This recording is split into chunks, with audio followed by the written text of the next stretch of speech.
October ২০২৫ মুক্তিযোদ্ধাদের জন্য আসছে এক বিশেষ খবর। সরকার নতুন ভাতা বরাদ্দ ঘোষণা করেছে, যা তাদের জীবনে গুরুত্বপূর্ণ পরিবর্তন আনবে। সরকারি সূত্রে জানা গেছে, এই ভাতা বরাদ্দ আগের তুলনায় আরও বাড়ানো হয়েছে। লক্ষ্য হচ্ছে মুক্তিযোদ্ধাদের জীবনমান উন্নয়ন এবং তাদের পরিবারকে অর্থনৈতিক নিরাপত্তা দেওয়া।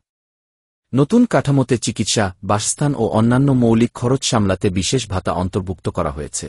আগে যেখানে মাসিক ভাতায় সীমাবদ্ধতা ছিল, এবার সেই সীমা ভেঙে দেওয়া হয়েছে। বিশেষ করে অসুস্থ, বয়স্ক এবং শহীদ মুক্তিযোদ্ধাদের পরিবারকে অগ্রাধিকার দিয়ে ভাতা বৃদ্ধি করা হচ্ছে। এর ফলে হাজার হাজার পরিবার সরাসরি উপকৃত হবে। বিশ্লেষকরা বলছেন, এটি মুক্তিযোদ্ধাদের প্রতি রাষ্ট্রের দায়িত্ববোধের একটি বড় পদক্ষেপ।